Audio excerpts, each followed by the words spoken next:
Finished? Okay, now from this, what we're going to do now is seal this coat with a high gloss lacquer. A lot of finishers will use a sanding sealer, and that's okay. I like the high gloss lacquer between each coat because sanding sealer, semi-gloss, and some of the other finishes all have talc powder, which kind of leaves a milky hue to the finish. So I always use high gloss lacquer between each coat. Now, when you seal the finish, what's going to allow us to go to the next step? If we make a mistake, we can strip it right off and go back to the step. If you don't seal this coat with a clear sealer, you've got to start over from scratch. So between each and every step that we're going to do, we're always going to tell you to seal the product.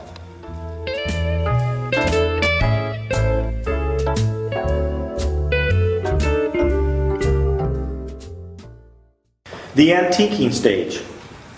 Now, if you listened to the last section, what we did was we took our primered piece of molding. We applied our first coat of cocoa berry stain. We wiped it off. Now, if you notice that this piece has a shine to it because we've used a high gloss lacquer sealer on this particular step. Because what I'm going to do now is I'm going to be taking our antiquing glaze with a paintbrush, and what I'm going to be doing is applying the antiquing glaze to all the cracks and the crevices. Now, all of Pearlworks parts, one of the things that we emphasize is that I design all of my pieces to be stained. And a lot of people don't understand what that means. If you look at the detail of the Pearlworks parts, we have a lot of sharp edges and we have a lot of deep crevices. In those deep crevices, what I'm going to be doing now is applying the black antiquing glaze. Now, Sergio, go ahead and show that technique for us.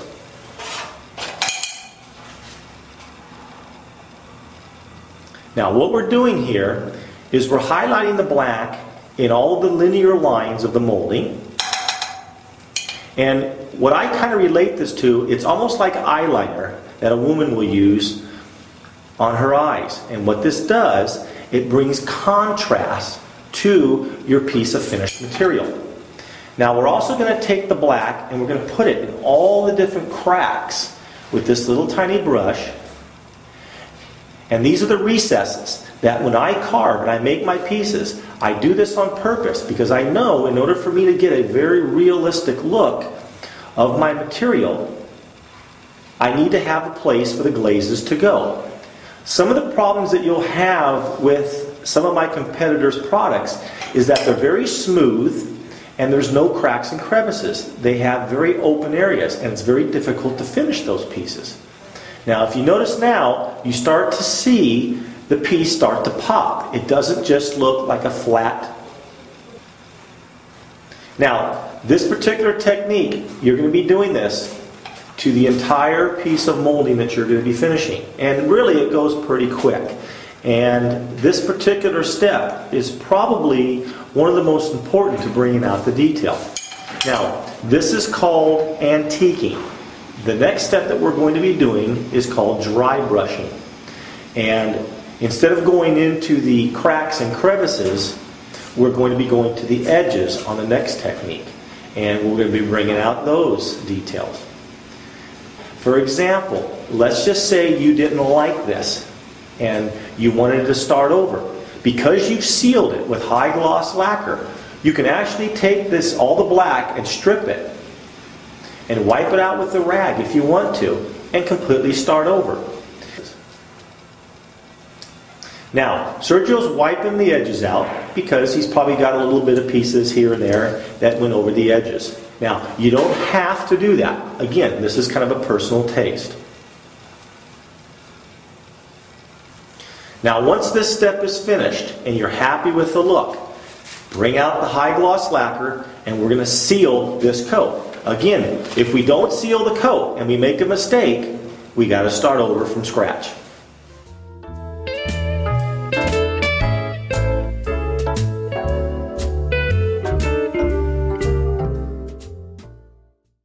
Dry brushing. After you've done your antiquing glaze, the next step is the dry brushing. Now, again, All of these steps can be used or not be used depending if you want to use both of them. A lot of clients will stop after this step that you see here and just apply their last finish coat, which could be a satin or a semi-gloss, and they're done. What we're trying to show you is all the different steps to create all the different looks. And of course you can either add or take away whatever you want. And then we mix it with a brand new dry brush. Sergio, why don't we go ahead and show them what we're doing with that. Now, all we're trying to do is get this very thick dry brushing glaze onto the brush. Now we don't want it drippy, we don't want it to get messy. It's just, again, it's called dry brushing because the brush is very, very dry. And we're going to take that and we're going to lightly go over the edges, of sharp edges and a lot of deep crevices. The reason why we do that is, again, is to make sure that when you finish our product, it does it very nicely. Now, you'll notice now Sergio's taking the outer edges of the shell and just lightly brushing the black glazing, or the black dry brushing glaze. Now this is a very light brushing technique, not heavy, and it takes some skill to learn. The beauty of this is, because you've sealed the last step, is you can actually come back and wipe away and start over again. And let's just assume you made a mistake. All you do is you take a dry rag and you wipe it off, because again, you sealed it. Now Sergio can come back and do the technique again. And let's just say it was too light or too heavy. This is one of the beauty of being able to seal each coat, and this is why we highly recommend it, especially when you do finishing for the first time and you're practicing. Now, a lot of finishers don't have to do that because they can do all the steps without making a mistake. But we still do it because there's a lot of work if you've got to start over. Now, this particular technique does the same thing as the antique glazing. What it does, it's like eyeliner for a woman on her eyes. It brings out the detail in the molding and it makes it pop. And as you can see now, it's really starting to pop compared to the beginning steps.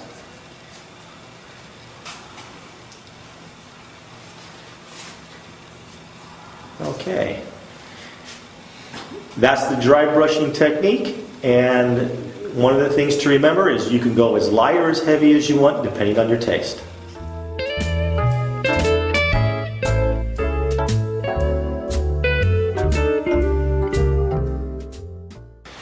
Now, this is the very last step, applying your top coats.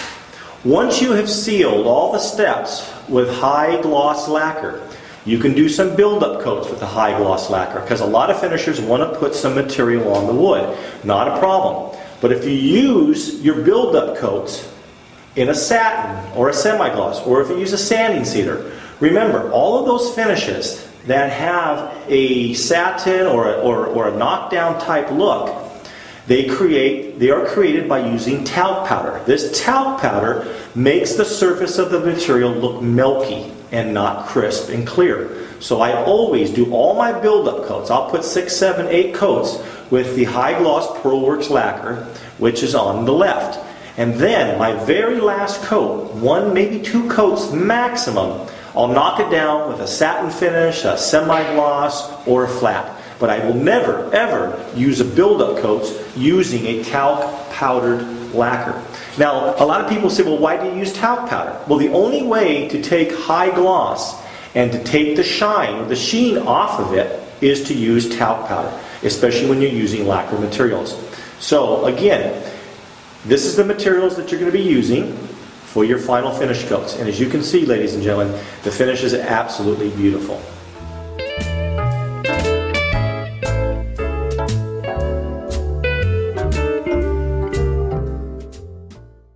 Here's our finished piece. As you can see, with the dry brushing and the antique techniques, it really makes the molding pop. And of course the distressing gives it a nice old world look. One of the things that a lot of people don't understand is why we do the primer coat. Now that you see the different colors where the yellow comes through, it's that very warm mapley look. Now if you use a darker color stain, you can get a different look by using the beige. But these are the types of looks that we're getting on any type of substrate. It doesn't have to be wood. It could be resin, it could be masonite, it can be MDF, it can be plastic. I mean, these techniques for finishing really go over any type of substrate.